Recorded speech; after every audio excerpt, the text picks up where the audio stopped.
atención de las multitudes y habiendo tenido éxito en eso, les proclamaba las verdades del Evangelio. Su obra principal consistía en el trabajo en favor de los pobres, los necesitados y los ignorantes. Les presentaba con sencillez las bendiciones que podían recibir y de esa forma despertaba el hambre del alma por la verdad, el pan de vida. La vida de Cristo es un ejemplo para todos sus seguidores porque muestra el deber de los que han aprendido el camino de la vida, de enseñar a otros lo que significa creer en la palabra de Dios. Actualmente hay muchos que se encuentran en la sombra de la muerte y que necesitan ser instruidos en las verdades del Evangelio. Casi todo el mundo se encuentra sumergido en la maldad. A todos los creyentes en Cristo se les ha dado palabras de esperanza para los que se encuentren en las tinieblas. Gracias.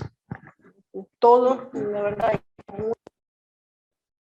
Pero lo que más me llamó la atención es lo siguiente, que despertaba a Jesús el hambre para que la gente pudiera oír la palabra de Dios. Y esto, bueno, para mí personalmente es algo que te pregunta, ¿cómo hacerlo? ¿Cómo hacerlo para despertar? No para condenar, ni para decir, estáis en una iglesia equivocada, sino despertar el interés, el hambre para las cosas del Señor. Vamos, que el Señor nos ayude porque de verdad es una obra muy grande y nosotros muy pequeños, pero bueno, están las promesas del Señor. Pasamos a la primera pregunta que dice, mientras que otro antes y después de él llevaron a cabo programas humanos, ¿en qué nombre vino el verdadero Mesías? Sí,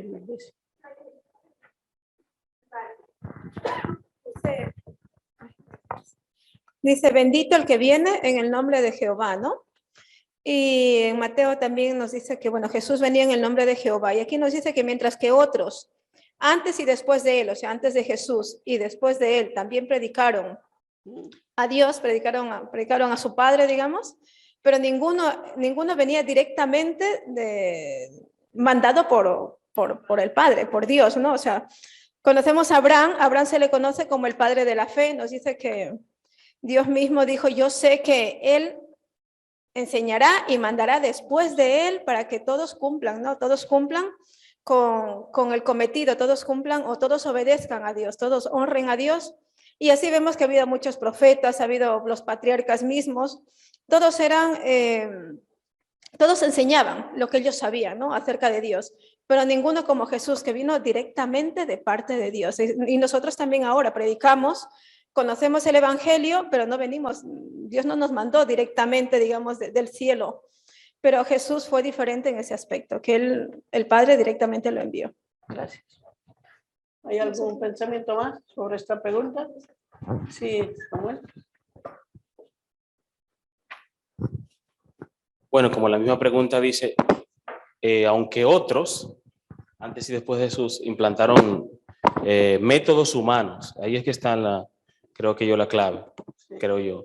Porque claro, el Señor Jesús vino en el nombre del Padre, pero los métodos que él empleó no eran humanos, eran totalmente divinos. Entonces nosotros, por más capaces que seamos, por más inteligentes que seamos y por más que sepamos hacer planes, si esos planes no vienen dirigidos por Dios, no van a tener el éxito que tuvo el Señor Jesús, que con palabras sencillas, con ilustraciones simples, sin palabras rebuscadas, llegaba al corazón de la gente. Y eso lo dice también el hermano Juárez, que por más que se posea cualquier don adquirido o desarrollado, por más que tengamos elocuencia, sin el poder del Espíritu Santo, ni una alma se convertirá del error. Entonces ahí es que está la clave, en que lo que se haga sea dirigido por Dios para que tenga éxito.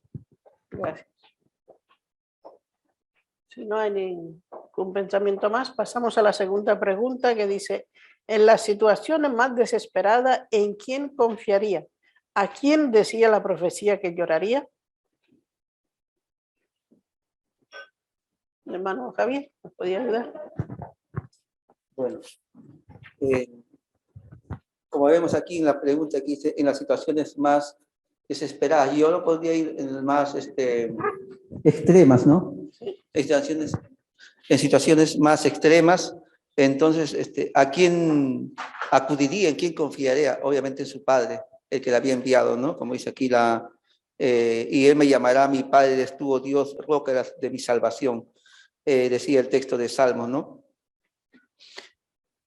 También dice, a su pregunta, ¿a quién decía la profecía que lloraría? O ¿en quién se refugiaría? ¿O a quién clamaría en este caso, ¿no? O pediría ayuda. También a su Padre. Este es un ejemplo, entiendo. Bueno, pero primero estamos hablando que es un ministerio único, ¿no? Del Señor Jesús, ¿no? Entonces, entiendo también aquí de que él estaba, digamos, representando al Señor. El Señor mismo lo había enviado a este mundo justamente para hacer esta obra de reconciliación con el hombre, ¿no? De salvación del hombre.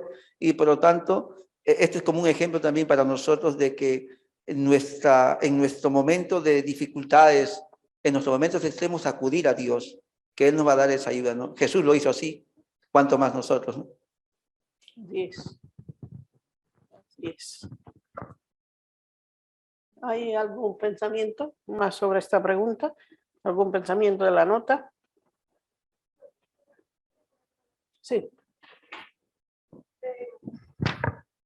Claro, aquí en Juan nos dice, Juan 17, lo que vemos aquí en la pantalla, nos dice para que todos sean uno, como tú, oh Padre, en mí y yo en ti, que también ellos sean uno en nosotros, para que el mundo crea que tú me enviaste. ¿Qué significa ser uno?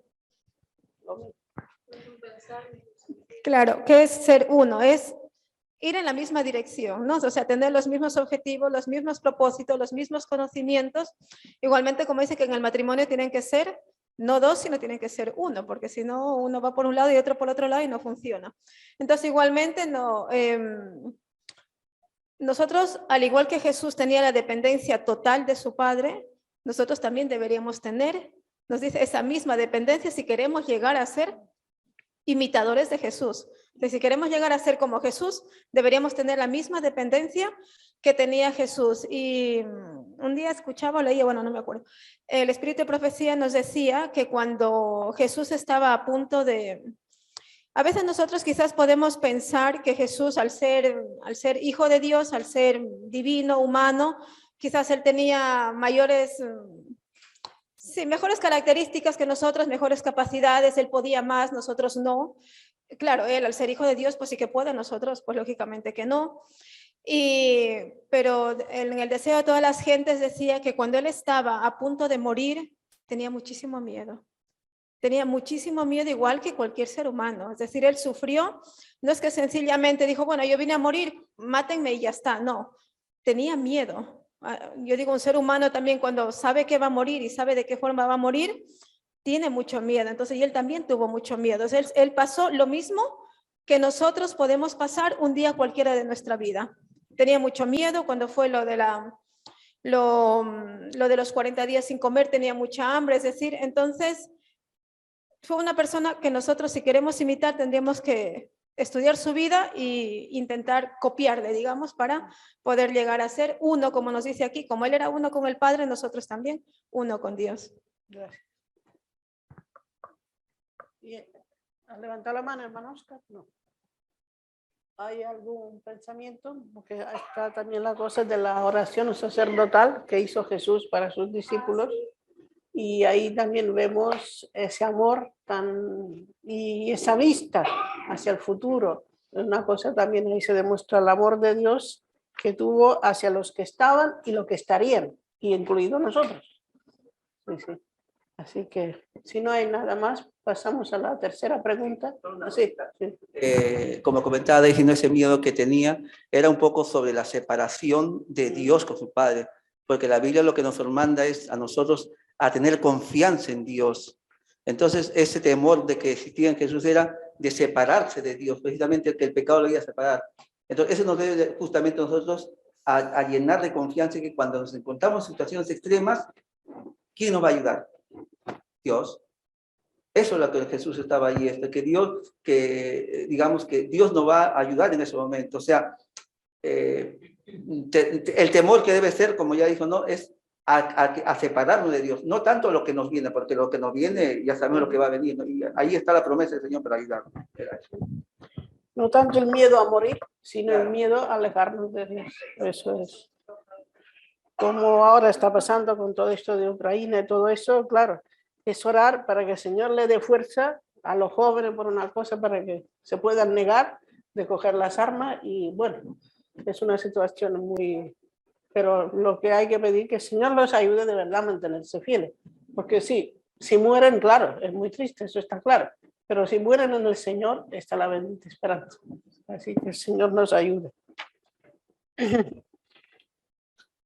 Pasamos a la tercera pregunta. Según la profecía, ¿cuál sería el deleite del Hijo de Dios que estaba grabado en su corazón? Había dos cosas muy importantes. Sí, hermana Alicia. Entonces vemos aquí, según el texto de Salmos, dice, el hacer tu voluntad, oh Dios mío, me ha agradado. Entonces él se deleitaba en la obediencia a su padre. Y también nos dice la siguiente parte, que estaba grabado en su corazón, su santa ley. Por eso es que hoy a nosotros también nos insta a que ser obedientes a Dios y también su santa ley. Gracias. Hermana Alicia. Buenos días, hermanos. Me llama la atención muchísimo la parte que dice Juan, mi comida es que haga la voluntad del que me envió. ¿Qué es la comida para nosotros en este caso? Si no nos alimentamos, ¿qué pasaría con nosotros? Nos debilitamos, incluso podemos llegar hasta la muerte. En este caso, el hacer la voluntad del Padre, esa conexión tan estrecha con Dios, la tenía Jesús y era el todo, su alimento, su día a día, su vida, su vitalidad. Igual tiene que ser para nosotros. Algo muy importante también cuando Jesús observó la ley, también nos dice la sierva del Señor que participaron tanto su intelecto como sus emociones de la mente y el corazón. Y es así, nosotros debemos dedicar espíritu, alma y cuerpo para ello. Cristo se gozaba en obedecer a su Padre, nosotros también nos debemos gozar.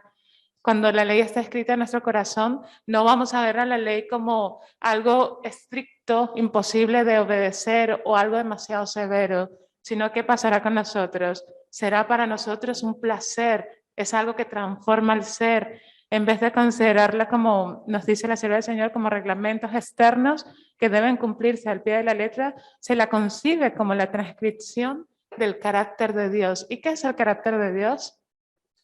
Es amor, y la ley también es amor. Es un ejemplo de lo que Cristo es un ejemplo de lo que cada hijo debe y puede ser. La obediencia que Cristo rindió es la que Dios requiere en los seres humanos del día de hoy. Es decir, el Señor también demanda de nosotros el guardarle, servirle, entregarle todo nuestro ser. Cristo no consideró demasiado grande ningún sacrificio ni demasiado dura ninguna labor a fin de realizar la obra que Él vino a hacer. O sea, de Jesús tenemos mucho, mucho que aprender y ojalá que podamos ponerlo en práctica, porque estas lecciones no vienen por casualidad, sino que vienen para enseñarnos. Gracias. Amén. ¿Hay algún pensamiento más referente a esta pregunta? Para Jesús, el ser obediente a su padre desde los 12 años, ya a los 12 años lo tenía bien claro que tenía que estar en las cosas de su padre. Así que esto no tiene edad y es lo que Dios quiere de nosotros de verdad, es que nuestra vida esté completamente entregada. Y si lo vamos haciendo poquito a poco, cada día, entonces podemos llegar con su ayuda, naturalmente, a ser como Él fue. Pasamos a la cuarta pregunta que dice, ¿a quién declaró y reveló el Hijo de Dios? ¿Cómo bendijo a sus hermanos? ¿Qué produjo el conocimiento especial que impartió? ¿Vale? Bueno, en Salmos 22:2 dice, anunciaré tu nombre a mis hermanos en medio de la congregación, te alabaré. Y en Lucas 17:26, y yo les he dado a conocer tu nombre y lo daré a conocer aún para que el amor con que me has amado esté en ellos y yo en ellos. He manifestado tu nombre a los hombres que del mundo me diste, tuyos eran, y me los diste y han guardado tu palabra. Entonces, ¿a quién declaró y reveló el Hijo de Dios? Sí, bueno, pues Jesús pues anunció a la gente la palabra de Dios, el Evangelio.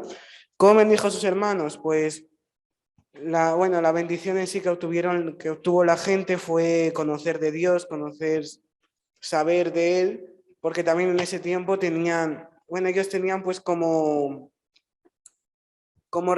pensaban que los dioses eran personas, seres crueles o muy estrictos, y pues no veían a un Dios como un ser de bondad o alguien amable que se preocupa por la gente, sino veían más como un hombre al que tenían que obedecer, a un ser que tenían que obedecer. Y pues cuando Dios impartió, cuando Dios enseñó acerca de su Padre, de Dios, pero cuando Jesús sí enseñó acerca de su Padre de Dios, pues la gente se dio cuenta pues que había un Dios que no era como ellos pensaban, o el Dios que ellos adoraban no eran como ellos pensaban. Y lo que produjo pues fue obediencia. La gente empezó a obedecer y a creer en la palabra de Dios. Gracias. ¿Tenéis algún otro pensamiento sobre esta pregunta? Sí, hermano. Lo que quería comentar es una parte de la nota que tiene que ver también con la pregunta anterior que decía, que el Señor Jesús decía, el hacer tu voluntad, Dios mío me ha agradado, y tu ley está en medio de mi corazón. O sea, su ley estaba en su mente. Y dice la nota dice, si entretejemos la verdad dentro del diario vivir, como deberíamos, avanzaríamos cada vez más alto, teniendo comprensión cada vez más clara de la revelación de Dios. Yo creo que eso es lo que nos falta a nosotros. Entretejer la verdad con el diario vivir. No solamente ser cristianos teóricos, sino que todas nuestras acciones y nuestro diario vivir vaya subordinado al conocimiento que tenemos de la palabra de Dios. Que eso es era lo que hacía potente el ministerio del Señor Jesús y su vida, porque Él era lo que Él decía. Él vivía, él era el Evangelio en su persona. Y yo creo que eso es algo que nosotros tenemos que poner en práctica, porque muchas veces podemos venir a la iglesia, podemos decir que somos cristianos, y con las personas que nos relacionamos en el trabajo, en la escuela, donde sea, no se siguen los principios del cristianismo. O sea, decimos una cosa, pero no somos totalmente lo que decimos. Gracias. Sí. El pensamiento de Samuel me parece interesante. No quisiera un poco seguir en esa línea de cómo Jesús en su vida se manifestaba eso, ¿no? Ese conocimiento y también esa práctica, ¿no? Y justamente eso era lo que atraía a las personas. Calé comentaba de que los judíos de ese tiempo tienen un concepto errado de Dios. Tenían un concepto así deformado, ¿no? Pensaban, como en ese tiempo, como en todas las culturas, pues, de que el Dios era un ser severo, un ser implacable, un ser que tenías que obedecer para que te vaya bien, y si no obedecías te iba mal. Recuerdo una ocasión cuando a Jesús lo vieron a un enfermo y decía, ¿quién pecó esto? Sus padres. Ese era el concepto un poco, ¿no? Entonces Jesús vino a enseñar diferente, a mostrar el verdadero amor al verdadero amor, o lo que es Dios realmente, ¿no? Y en su vida se manifestaba, porque él lo vivía eso. Entonces, ¿qué pasaba con él entonces ahora? Con la gente que le rodeaba. Los fariseos le odiaban a Jesús, le tenían ese odio, porque veía que a él la gente le quería. Iba, en cambio a ellos no. ¿Por qué? Porque ellos justamente a la gente los rechazaban. Decían, no, tú no mereces estar aquí en la casa de Dios porque tú eres un pecador. En cambio Jesús no. Pero ¿por qué atraía a Jesús a la gente? ¿Por qué se le acercaban multitudes iban a Jesús? Porque él tenía esa empatía. Él vivía ese evangelio y eso la gente lo notaba. Lo que decía Samuel, en su vida lo notaba la gente y veía que Jesús era simpático, amable, generoso con la gente, les hacía también aparte de milagros, pero tenían esa empatía de seguir a Jesús. Y eso a veces debería ser para nosotros también una especie de termómetro, ¿no? Es decir, soy empático con la gente, soy simpático con ellos, o a lo mejor siempre está un poco que me rechazan, o no soy yo tan atractivo para los demás, ¿no? Porque ese es el evangelio, como decía Samuel. ¿No? De que incluso ni siquiera habría necesidad de hablar, simplemente ya con nuestra vida ya estamos predicando, ¿no? Que el Señor nos ayude a que eso sea, que hagamos así las cosas, ¿no? Gracias. Hermana Amelia, en la nota hay también otra cosa. Dice que hacía otra cosa. ¿Qué hacía Jesús aparte de ser un buen ejemplo y todo eso? Bueno, si quiere leer la nota, pues ya está. O sacar el pensamiento. Hablaba de cantos de alabanza. Sí, la nota de la 4. Gracias. Aguantar un poquito. Dice, si entretejemos la verdad dentro del diario vivir como deberíamos, avanzaríamos cada vez más alto o tendríamos una comprensión cada vez más clara de la revelación de Dios. Deberíamos ensalzarlo en cantos de alabanza. Por medio del salmista, Cristo declaró: en medio de la congregación te alabaré. Su voz fue la nota tónica del universo. Su admirable sacrificio por la raza humana nos ayuda a comprender el amor de Dios. Necesitamos individualmente tener a Cristo morando en el alma. Necesitamos abrir nuestras mentes y corazones a la morada del Espíritu de verdad. De verdad, sagrada y... A ver, me he perdido. De verdad, sagrada y elevada. Piensen en lo que esto significa para nosotros, herederos de Dios y coherederos con Cristo.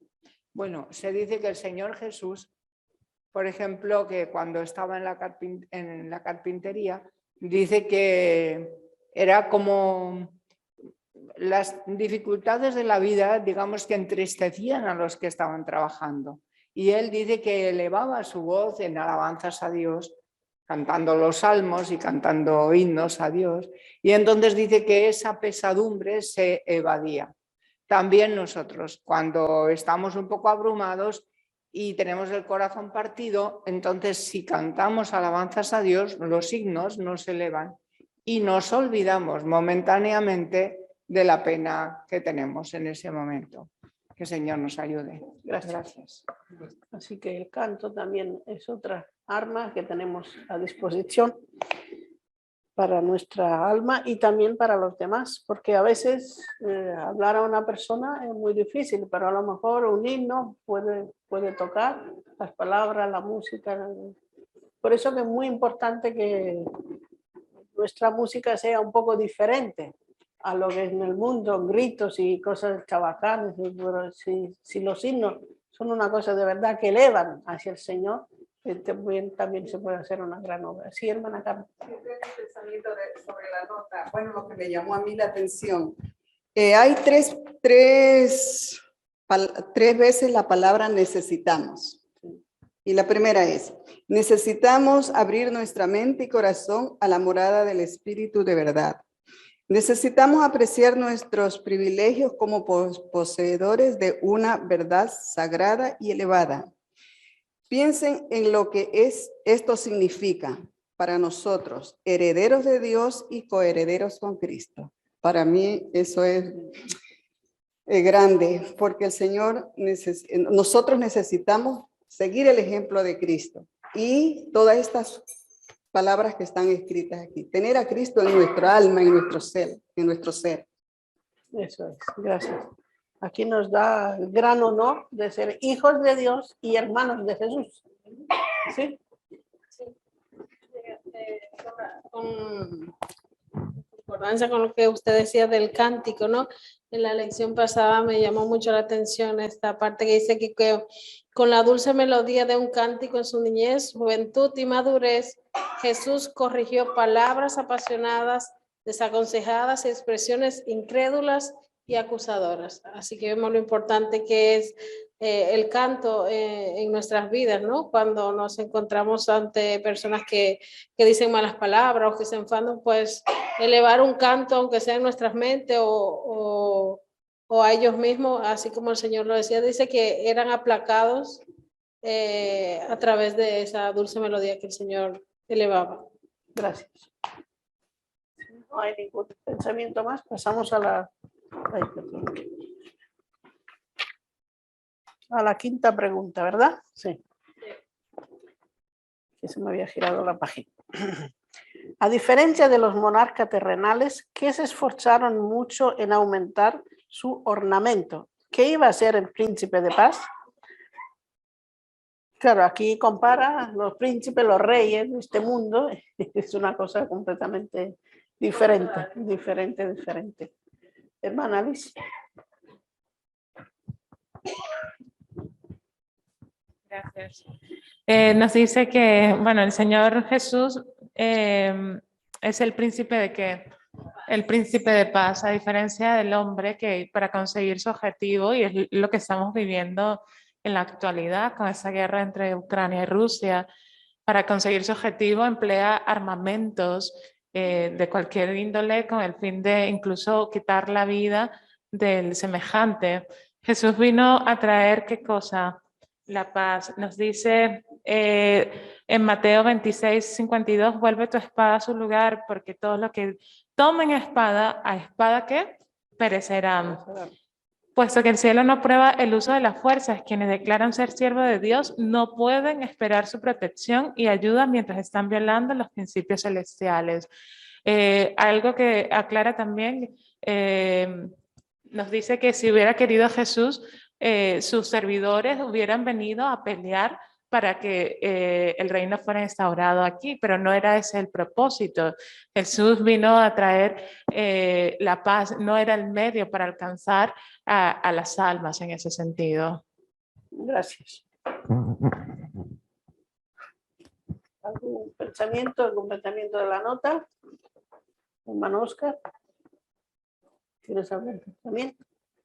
Sí, bueno, lo que dijo nuestra hermana Liz, ¿no? Efectivamente, que los gobiernos hoy en día para mantener la paz, ¿qué cosa hacen? Financian la parte de defensa, ¿no? Dicen, vamos a distribuir un presupuesto para mejorar nuestras armas, nueva tecnología y en fin, ¿no? De esa manera se quiere garantizar la paz. Cuando, si nosotros nos ponemos a analizar, ¿qué estamos haciendo? Estamos aumentando el nivel bélico de la persona, ¿no? Está mejorando, potenciando sus armas, ¿con qué fin? Con el fin de un enfrentamiento, ¿no? Entonces, nada que ver de garantizar la paz, ¿no? Garantizar la paz es anular las armas, destruir las armas, así se garantiza la paz. ¿Cuán diferente con lo que hizo el Señor Jesús? Dijo él, hablar de paz. Y fue así lo que hizo, ¿no? Su ministerio fue un ministerio de predicación de las buenas nuevas, en la cual la transmisión del mensaje que él traía era la paz, ¿no? Era un reino instaurado en la cual no habría violencias, ¿no? Sino más bien sería tranquilidad, no habría, como hoy en día la humanidad sufre el estrés de tantas cosas que vemos en este mundo, y Jesús vino a traer algo diferente, ¿no? Su reino era un reino espiritual. Amén. Gracias. Sí, hermano. Sí, hay otras religiones y no solo la religión, la misma Iglesia Católica también un tiempo, imponían la religión por medio de la fuerza. Y hoy en día hay culturas o sociedades también que tienen una religión diferente, también imponen eso a las personas, sociedad, ¿no? Imponen una religión a base de la fuerza, ¿no? De la violencia incluso, ¿no? ¿Por qué nosotros no seguimos esa línea? Primero porque incluso se llega incluso hasta quitar la vida a una persona si no está dispuesto a acatar o a obedecer, ¿no? Primero porque se establece un mandamiento, pero aparte también porque la imposición no genera una obediencia voluntaria. Es algo, digamos, como su misma palabra dice, ¿no? Impuesto, ¿no? Entonces no despierta obediencia voluntaria, no despierta amor, todo lo contrario, ¿no? Entonces, y el Señor no quiere eso. El Señor no quiere que la gente le obedezca por una imposición o por una obligación, sino porque debe ser voluntario, que nazca la persona verdaderamente deseosa de ese amor. Y eso es lo que el Señor vino a enseñar, ¿no? Vino a mostrar con su forma de ser, de forma de actuar. Entonces, ¿qué despierta cuando uno, digamos, hace esas cosas así voluntariamente, con cariño, con amor? Despierta lo mismo en otra persona. Incluso hasta despierta deseos de colaborar y ayudar y hasta de seguir esa misma práctica. Lo escuché ahora con la noticia cuando en este reportaje que salió en Alemania, que están haciendo los hermanos de la Unión Alemana con los refugiados que vienen, o los hermanos que vienen, dice que el periodista decía cómo vio que la gente, al enterarse de que la iglesia estaba organizando, estaba trayendo personas allí al lugar para acogerlos, de pronto, pues, dice, las tiendas, los negocios empezaron, o las familias incluso, a llevar y donar cosas para ayudar a la gente. Entonces, esas prácticas, digamos, despierten a la gente también eso. O sea, de solidaridad, amor y todo eso, ¿no? Entonces, ese es el mensaje que tenemos que predicar. Y con eso, el Señor ya lo dice, ¿no? Con eso vamos a vencer. Porque bien se podría editar una norma y decir, bueno, la gente está obligado a llevar pan, ropa, zapatos a la gente. Pero claro, eso no es amor, eso es una imposición. Entonces, nuestro mensaje es eso. No estamos a favor de la violencia, sino todo lo contrario, ¿no? El amor trae amor y la violencia trae violencia, eso está claro. Pero el ser humano, tristemente, no hay forma que lo entienda. O que lo entendamos, porque si lo llevamos un poco a nuestro terreno diario, pues claro, esto lo hacen los gobernantes. Claro, a nosotros no nos toca, pero si lo llevamos en nuestro diario vivir, si alguien levanta la voz y dice una palabra un poco, ¿cuál es el instinto? Pues contestarlo un poco más fuerte y decirle, bueno, pero ¿qué te has creído? ¿Quién eres tú? No sabes con quién estás hablando. Esa es la reacción humana. Cuanto en la realidad es al contrario. Si una persona se enfada, te trata mal y le contestas bien o no le contestas según la ocasión, eso apacigua. Hasta la persona más furiosa se apacigua delante de un silencio y delante de una cosa que tú, por ejemplo, le quieres hacer un favor más bien y te miran y dicen, pero tú me vas a hacer un favor con lo mal que yo te trago. Esto también es una manera de traer paz, porque tristemente el ser humano por naturaleza distinto es ese. Si te dan, dale, porque te tiene que defender, legítima defensa. Pero eso no es la paz que quiere Dios de nosotros. Quita la ira, eso es, que lo podemos llevar al diario vivir, como hablamos en la nota, porque claro, hay cosas que se escapan de nuestra posibilidad. Ahora, por ejemplo, esto de la guerra nos puede quebrantar el alma, ¿no? Podemos llorar todo el día, pero tristemente no podemos hacer nada. No podemos ir a ese señor y decirle, pero señor, ¿qué pasa con tu cabeza? No lo podemos hacer. Pero sí, si lo llevamos a nuestra vida diaria, sí que nos puede ayudar y tener de verdad esta paz, que es una paz que Dios da y como dijo Juan, no como el mundo la da, sino es otro tipo de paz. Sí, hermana Alicia. La última frase de la nota que nos dice que Cristo venció el mal con sabiduría y la fuerza del amor. Sí, eso. Es que el amor siempre es mucho más fuerte que todo el odio y todo el daño que te pueden hacer. Es verdad, el mal existe, eso está claro. Que hay personas que se dedican y se deleitan en hacer mal, también es verdad. Pero el amor siempre es un poder muchísimo más fuerte. Solo cuestión de practicarlo. No tanto por amor a los demás, sino por amor a uno mismo. Porque te beneficias tú misma, eres la primera en beneficiarte si se actúa con amor. Si no hay ningún pensamiento. Con esta pregunta pasamos a la sexta pregunta que dice, ¿qué vería la gente que estaba en la oscuridad en la región de Zabulón y Neftalí? Voluntario, porque hay varios que no han contestado. Sí.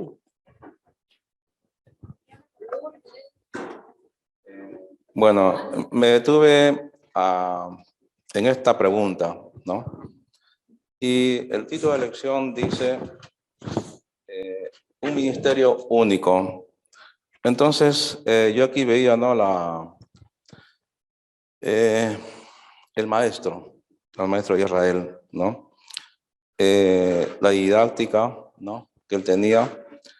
Y aquí el profeta Isaías había escrito, ¿no?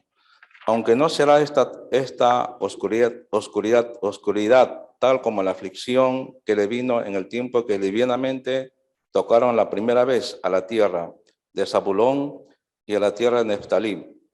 Y después cuando agravaron por el camino del mar de esa parte del Jordán en Galilea de las gentes, el pueblo que andaba en tinieblas vio gran luz, y los que moraban en tierra de sombra de muerte, luz les resplandeció. El profeta Isaías había hablado, creería yo, algo de 700, 800 años antes, creo, ¿no? Si no me equivoco, ¿no? Anteriormente. Y en ese tiempo, estas ciudades de Zabulón y Neftalí habían sido tomadas por los asirios, ¿no? Tiglat-Pileser, ¿no? Para el norte habían invadido toda la parte, digamos, las 10 tribus del norte, y estas 10 ciudades habían sido llevados a Asiria y también dispersados. Ya sabemos cómo Asiria hacía, ¿no? Ellos eran a los pueblos que tomaban, los tomaban de las ciudades y los llevaban a diferentes partes del mundo y traían otras personas para repoblar la ciudad, ¿no? Entonces, ¿qué pasa? Estas dos tribus pasaron mucha angustia, mucho temor, ¿no? Esta zona se conoce como la zona de Galilea, que era la parte norte de la 10 tribus de Israel, ¿no? Y era una zona muy importante, ¿no? Mucha gente que había venido de afuera, o que muchos que habían traído para poblar, y también otros habían venido voluntariamente, ¿no? Cada uno hubo como una fusión de lenguas, ¿no? Y era una ciudad prácticamente de gentiles, por eso dice el versículo, Galilea de los gentiles.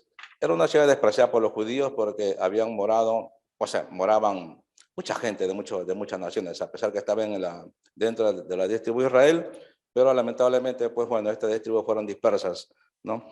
Y gente que llegaba a esa zona, ¿no? La gente que llegaba a esa zona tenía la oportunidad de escuchar la palabra de Dios. Por eso dice el texto, vio gran luz los que moraban en tierra de sombra de muerte. Un terreno, una tierra, un lugar que muchos cientos de años atrás había sido tomado por los asirios. Ahora, sin embargo, esta gente que moraba allí tenía la oportunidad de escuchar la palabra de Dios y tenía más bien la oportunidad de tener en su medio al Hijo de Dios, ¿no? Y muchos viajeros, caravanas que llegaban a Galilea, ¿no? Se reabastecían, ¿no? De provisiones y continuaban su viaje. Y esta gente se iba con la palabra de Dios, ¿no? Y así de esa manera, pues el mundo entero en ese tiempo había tenido la oportunidad de escuchar del maestro, las prédicas del maestro. De ahí, de Galilea, se iba, dirigían su camino hacia Jerusalén o hacia más al sur, hacia Egipto, se iban hacia el Mediterráneo, Sidón, Tiro, o hacia el oriente, hacia la parte de Babilonia, Medo-Persia y todos esos sectores, ¿no? Era como una especie de rotonda, un cruce, ¿no? En donde los viajeros llegaban, y las principales vías de caminos justamente llegaban a Galilea. Y Jesús, gran parte de su ministerio, se estableció en Galilea. Ahí vemos a la viuda de Naín, vemos también ahí en la boda de Caná, ¿no? Muchos milagros hizo Jesús en Galilea, y esta gente que estaba de paso vio la luz, ¿no? Vio la verdad, y esto es lo que se cumplía. Esto es justamente lo que el profeta Isaías había visto en visión, ¿no? Después de que estas tribus del norte habían sido tomadas, Cristo vendría ahí y establecería su ministerio en esa zona. Gran parte de su ministerio lo pasó ahí, y ahí, pues, bueno, mucha gente del mundo tuvo oportunidad de conocer la palabra. Gracias. ¿Hay algún pensamiento más? Sí, hermana Lourdes.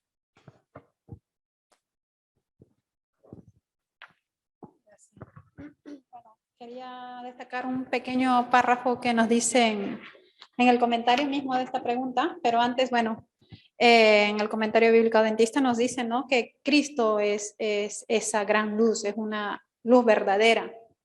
Cristo vino como gran libertador que disipa las lúgubres tinieblas del cautiverio del pecado y proclama, pues, la gloriosa luz de la verdad que ciertamente libera a los hombres del pecado, ¿no? Y el pueblo que andaba en tinieblas, como ya se mencionó, vio esa gran luz. Los que moraban en tierra de sombra de muerte, la luz resplandeció sobre ellos. Y la nota nos dice lo siguiente: cuando las nubes se acumulen sobre el alma, mantengamos nuestros ojos fijos donde podamos ver el sol de justicia y regocijémonos de que tenemos a un Salvador vivo. Entonces es Jesús esa gran luz, y no tenemos que desviar nuestra mirada, sino solamente en Cristo Jesús, que es donde estaremos más tranquilos, porque saber que Él es el que se lleva todos nuestros pecados, y nosotros, pues, por fe avanzar siempre, cada día más, siempre con la mirada fija en Cristo. Gracias. Pasamos a la última pregunta que dice, ¿qué usó de una manera especial en su enseñanza? ¿Qué significa? De un ejemplo de una lección especial que Jesús presentó como metáfora. Son 3 preguntas en una.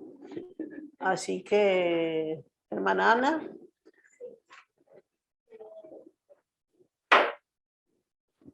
Dice acá que él cuando vino empezó a enseñar en parábolas.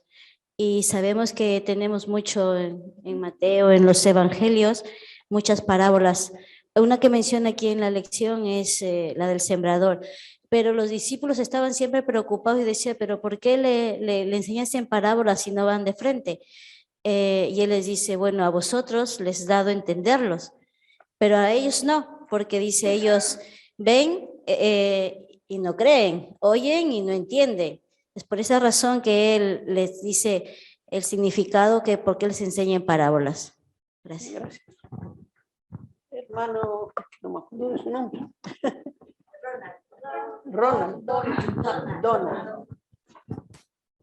Cabe recalcar de que, por ejemplo, los escribas, los fariseos, conocían las escrituras y ellos tenían la llave de la ciencia y a los que querían entrar no dejaron entrar. Entonces, pues eso recayó en Pedro, ¿va? Que necesitaba darle las llaves del reino de los cielos. O sea que no solo Pedro tenía las llaves del reino de los cielos, sino que ellos también, ¿verdad? Ellos sabían. Y entonces, y los discípulos pues no se percataban, porque Pedro considero que no conocía mucho las escrituras, porque era un pescador, casi pasaba toda su vida pescando. Y era del Burgos, sin letra, Pedro. Y podemos ver el gran cambio que tiene después de Pentecostés, que guiado por el Espíritu Santo, él empieza a hablar y todos se admiraban de Pedro. Entonces, y Jesucristo pues les habló en parábolas muchas veces y los discípulos no comprendían. Incluso cuando Cristo resucitó, les pidió de comer y le dieron pan y pescado. Y entonces dijo que esto él tenía que padecerlo y resucitar al 3er día. Entonces ahí cuando ellos les abrió el entendimiento y comprendieron realmente lo que él decía. Entonces, y eso es lo que obtenemos hoy en día nosotros, analizar bastante las parábolas, ¿va? Porque hay parábolas que nos hablan de tiempo presente y tiempo que vendrá. Y hacer cálculo bastante con el Nuevo Testamento y el Viejo Testamento. Y yo he hablado con hermanos de otras denominaciones cuando les cito a veces el Antiguo Testamento. Es que eso ya quedó en el Antiguo Testamento, dice. Eso ya no, dicen los hermanos. Pero, por ejemplo, en Isaías hay profecías que no se han cumplido. Y en Daniel tampoco. Profecías que aún están vigentes todavía. Por lo tanto, no podemos llamar viejo al Antiguo Testamento aún. ¿No? Gracias. Hermana María Landé, ¿qué te parece? ¿Por qué Jesús hablaba en parábolas? ¿Cuál es el sentido? ¿Qué es una parábola? ¿Qué te parece? Porque él hablaba por parábolas, porque la gente no les entendía las cosas, entonces él con las cosas que tenían conocimiento, entonces por eso les hablaba así, para que ellos puedan comprender, ¿no? Todo lo que está, la realidad de las cosas. Porque si hablaban lo que es del misterio de Dios, ellos no entendían. Entonces, por ejemplo, de la parábola del sembrador, de las cosas que se ve, lo que conoce la gente, ¿no? Entonces, por eso él siempre enseñaba. Entonces, así aprendían, porque él decía, ellos ven, no conocen, oyen y no entienden. Entonces, así de esa manera, él hacía entender y para que puedan comprender todas las personas y de esa manera enseñaba. Gracias. El efecto de la parábola, sí, ¿tenías algún pensamiento? Sí. No, lo que quería decir es que creo que el Señor Jesús les hablaba en parábolas también porque no eran espirituales. Porque el mismo Señor Jesús dijo que las cosas espirituales se hicieran de manera espiritual. Entonces, si esta gente no tenía una relación con Dios, no hay al punto de entender las cosas espirituales, no había forma de que Él entiendan si no era a través de lo que ellos conocían. de las cosas con las que ellos se desenvolvían. Como dice una parte aquí de la nota, Cristo mostró la armonía de lo natural con lo espiritual. A través de la naturaleza, Él le hacía entender los grandes misterios espirituales, porque le dijo, a ustedes les he dado a conocer los misterios del reino, pero a ellos no. Pero ¿por qué podían los discípulos conocer los misterios del reino? Que muchos de ellos, como ya explicó el hermano Donald, hasta después que Jesús resucitó no entendieron muchas cosas, pero era por eso, porque no tenían esa relación. Y el Señor, por eso, como dice el título de la nota, un ministerio único. No ha habido hombre en este mundo que haya utilizado cosas sencillas para mostrar cosas tan grandes, cosas espirituales, misterios, el poder de Dios, como dice también el Romano, ¿no? Que las cosas invisibles de Dios, su eterno poder y su inmensidad se hacen visibles a través de lo creado. O sea que como este ministerio no ha habido nunca ninguno, pero debemos nosotros imitar también esto, porque muchas veces somos muy rebuscados al explicar cosas. También hay que uno saber a qué auditorio se dirige para escoger las palabras, porque si tú le hablas a una persona que como eran en ese tiempo, que eran personas sin letra, personas sin mucha educación, y tú le hablas en un lenguaje rebuscado, no vas a lograr el objetivo que es llegar a su corazón. Entonces el Señor Jesús sabía diferenciar entre uno y otro. A Pablo no le habló en parábolas, se le reveló de frente, o sea, porque era un hombre instruido. Entonces, esa sabiduría de saber cómo tratar a cada persona en su situación, solamente la tuvo Jesús y debemos imitar eso de él. Eso es divino, está claro. Él unió lo material con lo espiritual. Por ejemplo, el hecho de la siembra, cómo se produce eso. Eso es algo inexplicable. Y por eso que eso también nos ayuda a entender que hay cosas que no podemos, ni nos tenemos que romper la cabeza a explicarlas, porque hay cosas que no entendemos. ¿Cómo explicamos que una semillita se muere en la tierra y de ahí después salen grandes cosas? ¿Cómo explicamos que una pequeña cosa y se forma un ser humano? Eso que es algo que se escapa de toda la... Entonces lo que tenemos que ver es la poderosa mano de Dios y tener esa sabiduría, como también saberlo transmitir, porque humano no es y fácil no es. Sí, hermano. Ya que estamos hablando, que justo comentaba, estaba pensando en eso, ¿no? Le habló en parábolas porque las cosas espirituales se entienden espiritualmente, y no porque ellos sean ignorantes, porque no entendieran. Recuerden que Nicodemo, ¿quién era? Un maestro era, un maestro, no se llegaba, no todos los fariseos eran maestros, digamos así, ¿no? O todas las personas, perdón, los judíos eran maestros. Y no porque sea ignorante no entendía, sino porque las cosas se entienden espiritualmente. Eso nos lleva, hermanos, a pensar de que cuando nosotros también estudiamos la Biblia, hay que hacerlo con oración. Es una recomendación que siempre yo lo he escuchado desde muy pequeño.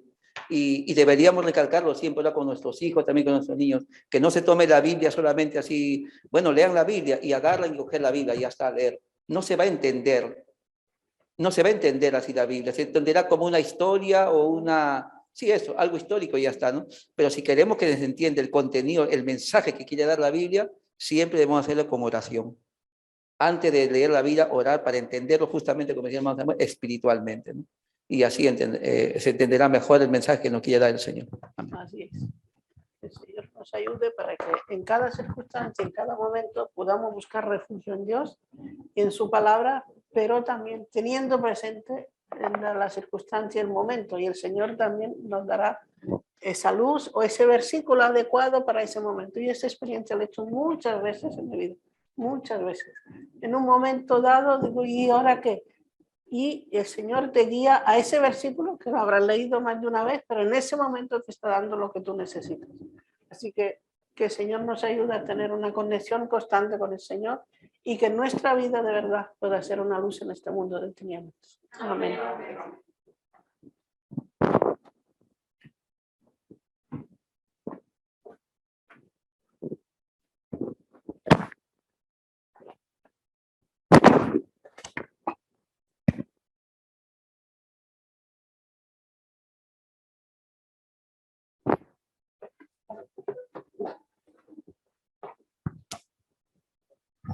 Le damos gracias a la hermana María Turli por el desarrollo de esta lección y bueno, a cada uno de ustedes porque entre nosotros podemos aprender entre diferentes comentarios, aportación que vayamos haciendo, pues aprendemos, ¿no? un poquito más el punto de vista de la otra persona y tal, con siempre teniendo en cuenta la base que es nuestra Biblia.